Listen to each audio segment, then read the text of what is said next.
Assalamualaikum warahmatullahi wabarakatuh. Perkenalkan, nama saya Muhammad Dafar Juliansyah, program studi Bimbingan dan Konseling Islam kelas 1C dengan NIM 201221086. Di sini saya akan menyampaikan materi sejarah dakwah dari yang pertama hingga yang terakhir. Materi pertama, pengertian dan ruang lingkup sejarah dakwah. Sejarah berasal dari kata sajarotun yang berarti pohon yang bersifat filosofis. Sejarah bisa diibaratkan spion untuk melihat apa yang di belakang. Makna sejarah dakwah yaitu peristiwa masa lampau umat manusia dalam upaya mengajak, menyeru umat kepada Islam serta reaksi Islam setelah dilakukannya. Kapan dakwah Islam dimulai? Yang pertama, menyebutkan di masa Nabi Muhammad Shallallahu Alaihi Wasallam, dan yang kedua, permulaan dakwah itu sejak diutusnya Nabi dan Rasul. Fungsi sejarah dakwah: 1. Mengetahui strategi perjuangan para Rasul, menentukan sikap dalam berdakwah dengan bercermin ke sejarah. 3. Untuk mengetahui kemajuan dan kemunduran dakwah dari masa ke masa. Dan yang terakhir, memprediksi peran Islam yang akan mendatang. Materi kedua, dakwah sebelum Nabi Muhammad. Pandangan dakwah ada dua, yaitu dimulai sejak Nabi Muhammad dan sejak diutusnya Nabi dan Rasul. Ciri-ciri dakwah sebelum Nabi Muhammad: 1. Mengajak untuk mentauhidkan atau mengesahkan Tuhan, tidak menyembah berhala adalah perjuangan nabi-nabi terdahulu sebelum Nabi Muhammad. Kedua, bersifat mahliyah atau kawasan dengan lokasi terbatas. Ketiga, di masa lampau kemenangan bagi orang beriman. Keempat, Rasul dibantu dengan mukjizat. Dan yang terakhir, dengan pendekatan kultural dan struktural. Materi ketiga, dakwah di masa Nabi Muhammad. Kisah Nabi Muhammad banyak kita dengar waktu kita masih kecil dan Nabi Muhammad lahir, mendapat gelar Al-Amin dan yang lain-lain. Mempelajari dakwah Nabi Muhammad. Nabi Muhammad memiliki sosok akhlak yang mulia. Nabi Muhammad merevolusi dengan banyak hal dengan cara yang tenang, yaitu melalui dakwah secara sembunyi-sembunyi hingga terang-terangan, dengan mempelajari karakter hingga sifatnya. Sebelum Islam datang, banyak yang minum khamar, menyembah berhala, seks bebas, dan lain-lain. Kemudian Islam datang menyempurnakan atau mengubah sehingga tidak ada lagi yang namanya minum khamar, menyembah berhala, seks bebas, dan lain-lain. Materi keempat, dakwah di masa Khulafaur Rasyidin. Setelah Rasul wafat, digantikan dan dilanjutkan pada Khulafaur Rasyidin.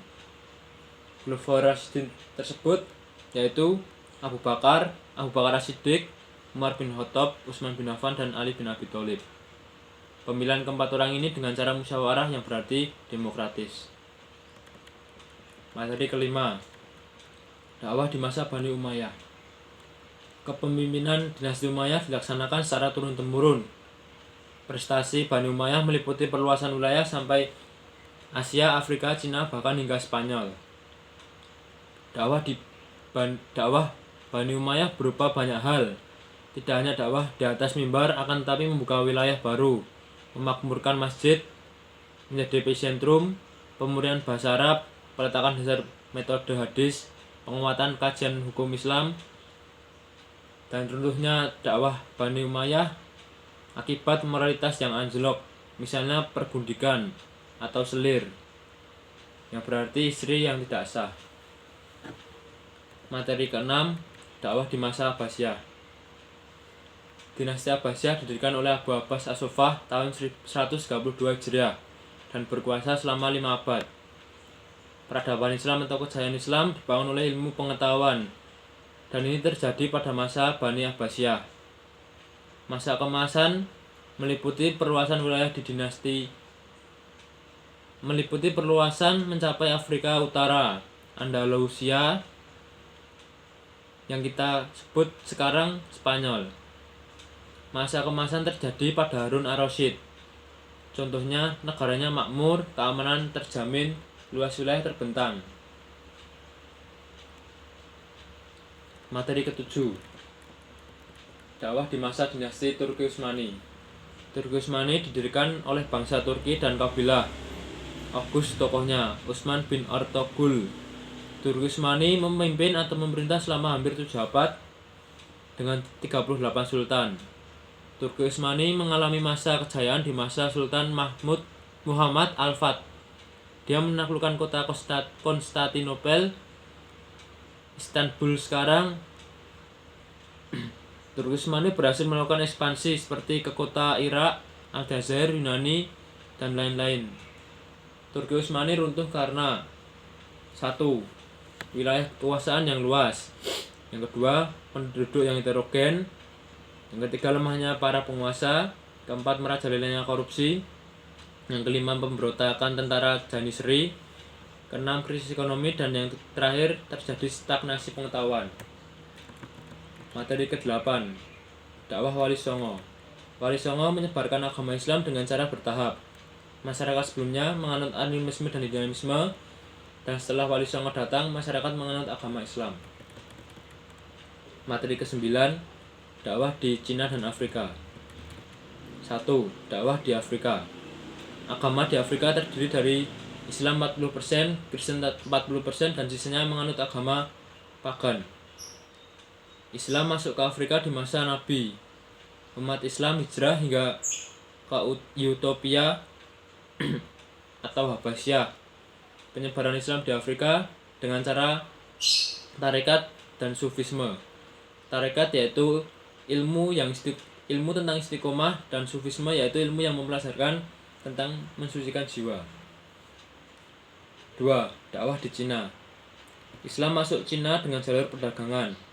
Adapun versi lain mengatakan Islam masuk Cina dengan jalur kekuasaan atau jalur militer. Pada saat itu ada 15 orang delegasi muslim dikirim ke Cina. Pada masa Khalifah Utsman yang memimpin delegasi tersebut yaitu Sa'ad bin Abi Waqqas, paman Nabi Muhammad SAW, menggunakan jalur laut. Kemudian ada peristiwa menarik pada tahun 750. Kaisar Huswansun meminta bantuan Khalifah Al-Mansur pada masa dinasti Abbasiyah untuk menghadapi pemberontakan. Kemudian Khalifah membantu dan akhirnya pemberontakan dapat dipadamkan.